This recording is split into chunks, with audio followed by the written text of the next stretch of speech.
नमस्कार साथियों, मैं अमिताभ कुमार श्रीवास्तव, संस्थापक अक्षत इंस्टीट्यूट वाराणसी, आपके लिए एक बार फिर से आया हूं लेके systematic math bye Amitabh sir. पिछले लेक्चर में आप लोगों ने देखा कि 2 अंकों का गुणा करना, ये समझ गए हैं। आप प्रैक्टिस कई बार करिएगा तो आपका होने लगेगा। अब हम आप देखेंगे आज क्या, किसी भी संख्या का घन करना ट्रिकी मेथड से। देखते हैं, जैसे हमें मान लीजिए पहले आपको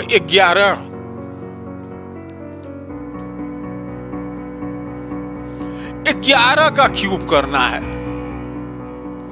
तो नॉर्मल तरीके से तो आप जानते हैं कि 11 गुणे 11 गुणे 11, लेकिन हम लोग आज ट्रिकी मेथड से देखेंगे कैसे करना है। ध्यान दीजिए, आप पहले इकाई के स्थान पे कौन सा अंक दिख रहा है आपको? एक का क्यूब कर दीजिए। 1 का क्यूब कितना होगा? 1, लेकिन इसको 3 डिजिट में लिखना है, ध्यान रहे 3 डिजिट में। 1 का क्यूब 1, लेकिन 3 डिजिट में लिखना है, तो हमने लिख दिया इसको 001। ठीक, इतनी बात समझ में आ रही है।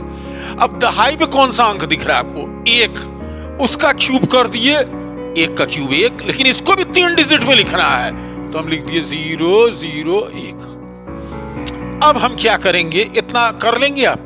जैसे आपको 23 का क्यूब करना हो, तो सबसे पहले आप 3 का क्यूब कर दिए, जो होगा 27, लेकिन लिखना है 3 डिजिट में, इसलिए हमने आराम से लिख दिया 027। 2 का क्यूब किए 8, लेकिन इसको हमें लिखना है 3 डिजिट में, तो 008। इतनी बात समझ में आ रही है। अब पहले हम इस पे चलते हैं, फिर उस पे जाएंगे, ठीक है। तो 11 का क्यूब किए, मैंने कर दिया इकाई के स्थान वाला 1 का क्यूब किया, 3 डिजिट में लिखना था तो 001 लिख दिए। फिर 1 का क्यूब कर दिए तो 001 लिख दिए। अब क्या करेंगे, इन दोनों का गुणा करके 3 का गुणा कर देंगे, यानी 1 में 1 का गुणा किए 1 आया, फिर 3 का गुणा किए 3 आया। फिर देखिए ध्यान से, 1 में 1 का गुणा किए, इनका गुणा किए 1 आया, फिर 3 का गुणा किए, कितना आया? 3। और 3 जो आया है, इसका 11 में गुणा करना है, यानी 11 में 3 का गुणा, तो बच्चों भी जानते हैं कितना होगा? 33। इसको आप एक लाइन छोड़ के यहां इसे लिख दीजिए। अब किनारे देखिए 1 3 3, यानी 11 का क्यूब क्या हो गया आपका? 1331। बात समझ में आ रही है? अभी और उदाहरण लेते हैं।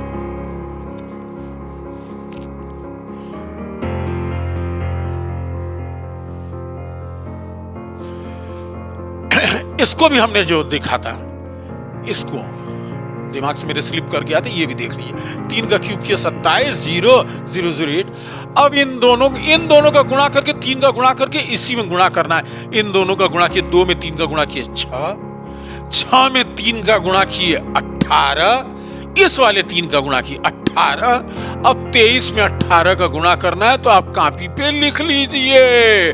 ये देखिए 24, ये 2, ये 16, 3 19, यानी किनारे से लिख ली। देखिए हम अलग कर दे रहे हैं, किनारी से लिखे तो 4, 9 2 11, 1 आया, 1 नीचे आ गया, इसमें जुड़ जाएगा 1 1 2 2 2 4, यानी ये क्या हुआ? 414। अब एक डिजिट छोड़ के आपको ये अंक लिख देना है 414, यानी 414, यानी अब क्या हो जाएगा? 7 जोड़ देना, 6 1 12,167। बात समझ में आ रही है? अभी और क्लियर, यहां थोड़ा कंफ्यूजन हो रहा होगा, इधर उधर लिखा गया। अभी हम और उदाहरण दे रहे हैं। जैसे हमें 24 का क्यूब करना है, 24 का क्यूब करना है, ध्यान समझिए। 4 का क्यूब 64, 3 डिजिट में लिखना है, 2 डिजिट में है 064।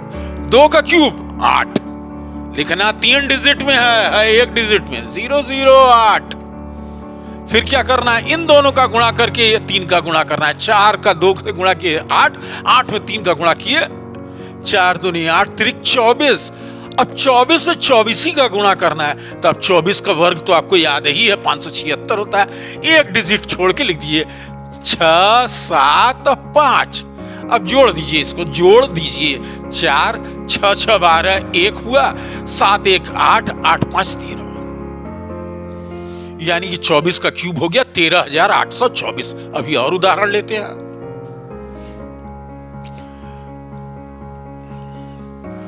32 का देखते हैं। इकाई का अंक का क्यूब, 2 का क्यूब 8, लिखना क्या है 3 डिजिट में, है कितने 1 डिजिट में 0 0। 3 का क्यूब 27, लिखना कितने में है 3 डिजिट में, है कितना 2 डिजिट में। अब इन दोनों का गुणा करके 3 का गुणा करना है। 3 में 2 का गुणा किए 6 और 6 में 3 का गुणा किए 18। अब रफ पे आपको अगर नहीं ठीक से हो रहा तो कायदे से कर लीजिए, 32 में 18 का गुणा आप कर लेंगे अच्छी तरीके से। ये 24 2 26 यानी 6 7, ये 576 का एक लाइन छोड़ के लिख दीजिए। 6 7 और 5 यानी हो गया 8 6 7, 7 और 5 2 12 1, 32,768 हो गया आपका 32 का क्यूब। बात समझ में आ रही है? अभी और उदाहरण लेते हैं। हमें 73 का क्यूब करना है।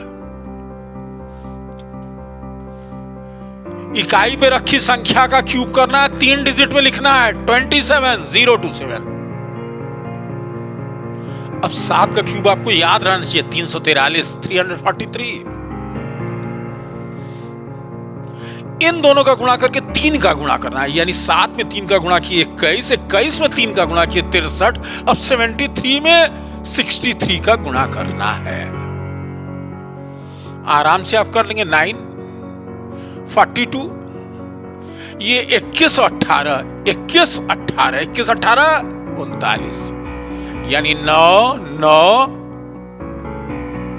एक जगह छोड़ के लिख दीजिए। आपको 9 9 5 4 लिखना है, तो यानी 9 9 5 4।